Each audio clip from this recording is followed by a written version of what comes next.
Ladies, you have to keep your head on the swivel. So, guys, I watched the video. Actually, a video was sent to me last night. So if today is Friday, I watched it Wednesday night. The video, for whatever reason, it really bothered me. And it bothered me because there were so many things about the video that just disturbed me. And I've watched a lot of fucked up shit in the past. I watched a lot of violence in the past. But this wasn't as violent as it was the act of the assault.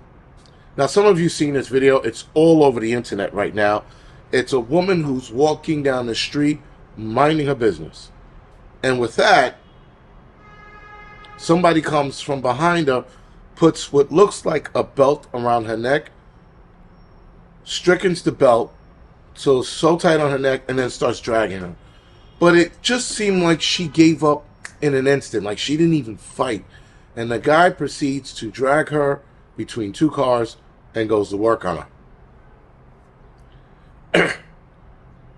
What bothered me about the video was not only the act that was being committed in the video, which wound up being rape, but it was just the nonchalant of the lady walking down the street like everything was fine, and then the guy committing the act as if he's done this 1,000 times, which he probably has.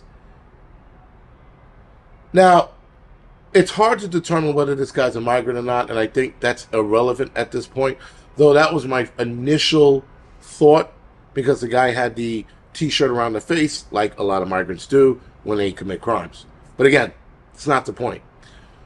The point of this is that women have to stay alert. You have to keep your head on a swivel. You have to walk down the street like every fucking person is a suspect, especially at that time of night. Now, I'm not sure what time of night this took place, but it took place in the Bronx here in New York City. And when the guy proceeded to drag her off in between two cars, he sort of like took his time about the whole thing. There was no urgency in his actions. He looked up every now and again to make sure no one was walking by or any vehicles were coming.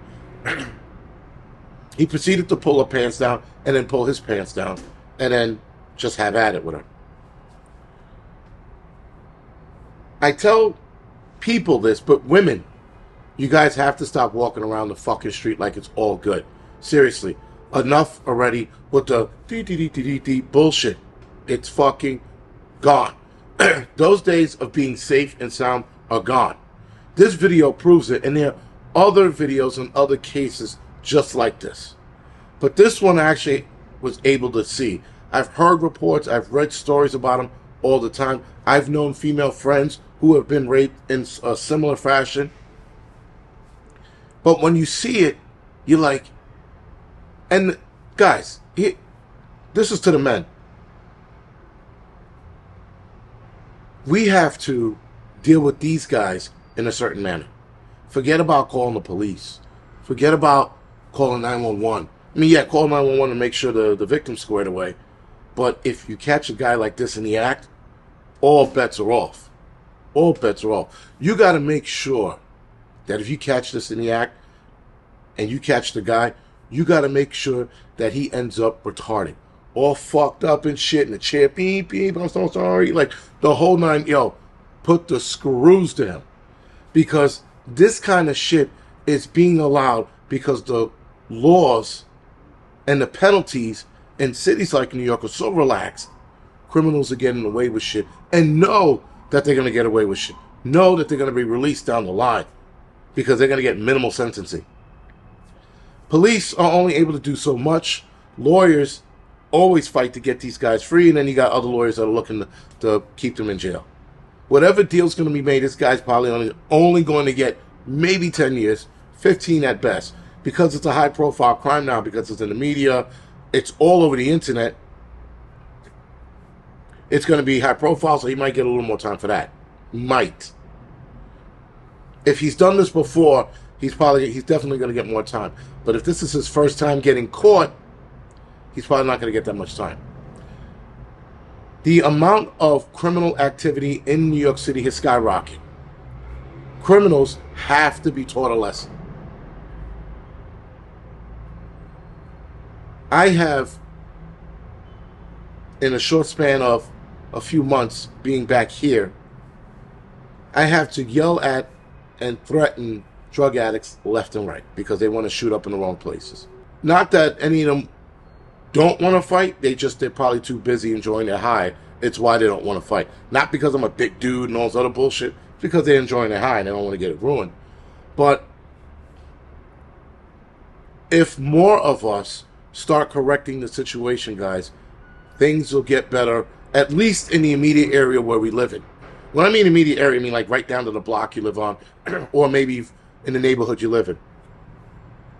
We have to step up, period. Ladies, you too. Now, for ladies, again, with the whole walking down the street nonchalant, cut that bullshit out, number one. Two, stop wearing fucking headphones that encapsulate your entire head. It's stupid. I watch women walk down the street 10 o'clock at night around here because I'm doing my rucking or whatever it is, obviously late at night because I finish eating and I go for a walk. As I'm walking around, I'm watching women walk around like shit's fucking fine. I'm like, it isn't fine. Stop acting like it is. You could be the one that happens to. Now, again, guys, women, to negate that problem, you got to walk around with your head on the swivel. You definitely can't wear encapsulating headphones like the Apples or the Bose or the Beats. Stop wearing that shit. Wear headphones where you can hear somebody coming up from behind you. 1, 2, keep something on you. Keep that mace in your hand when you're walking down the block. Pretend you're reaching into your purse or in your pocket for your keys, but put your hand on that mace. Now, granted, someone's asking you for the time, which no one should be asking you for the time anymore. Everybody has a watch or a phone. Those both have clocks on them. But everybody's a suspect, ladies. Everybody. Even if you see me walking down the street, you're like, is that the angry? Nope. And then you keep to yourself and you keep walking. I'm not saying to be antisocial, but you got to have your head on the swivel. You got to make sure you're looking around. This lady was just walking like, I was like, what the fuck? She did, like, no care in the world. For that to happen to her, for her to be choked out till she passed out, to have that happen to her. Mace, guys, is the way to go. Roach spray, wasp spray. Now, wasp spray, that's a bit much because the thing is about this big. Pretend this paper towel, this is wasp spray for the most part. It's a lot heavier. It's about this big. Picture pulling this shit out of your book bag or your purse, right? So get yourself mace, guys. If you can get yourself brass knuckles, get your hands on some brass knuckles. If you can get your hands on a little knife, get your hands on a little knife. Guy, and if you are going to carry a weapon, be sure you know how to use it. Do not whip out a knife and go, ha ha, and then the guy grabs it out of your hand and then he uses it against you. Now you're getting raped and stabbed. Don't do that. If a guy starts to attack, if a belt goes around your neck, for that reason is why you carry the knife. Because then you can cut, and don't cut. If the belt's around your neck here, don't slip the knife under here. Please don't do that. Don't do that movie shit. You'll stab yourself in the neck and you'll end up bleeding out while you're getting raped. It probably sucks dying and getting raped at the same time. Don't do that.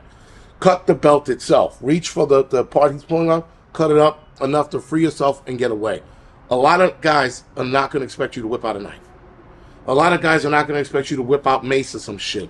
Brass knuckles, ladies, if you're a boxer, brass knuckles are the way to go. You can go to work on that dude. Trust me, you can break a lot of shit with those. Collapsible baton. Those are good.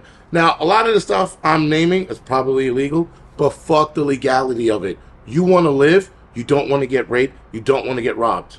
Fuck the legality of these shit. Criminals are getting away with breaking the law. Breaking the law. We got migrants coming here to this country illegally and getting all this shit and still doing illegal shit, getting caught by the cops and getting released. You got dudes who are raping women getting cut loose. Forget about the legality of shit, guys, and get yourself whatever weapon you deem is going to protect you, including a firearm. Forget about laws and regulation, guys. Fuck these people. Fuck these politicians who are sitting by watching that video going, oh man, we got to do something about it. We got to make laws tougher. Laws do not change a psych patient's mentality. It doesn't change evil. Evil doesn't look at a law and go, uh-oh, shit, I can't rape and kill now. They got a law in place. It does not change their thinking pattern. What changes their thinking pattern is a piece of metal bouncing around their skull. That changes their thinking pattern. Ladies and gentlemen, It is time for us to start being a little more aware and getting way more involved than we need to be. Police aren't going to do it. They're an afterthought. They're the half measure of what needs to be done to these criminals out here that are doing shit to women on a daily fucking basis, who are pushing and punching kids in the face for no reason now, who are punching and pushing old women down flights of stairs, who are beating up old men. Forget about 911. Handle it yourself. Call 911 for the victim. But if you're going to get busy, get busy. I would absolutely take my chances in the courtroom versus having someone dying and or being killed. Anyway, guys, this is the Angry Prepper. Thank you for watching.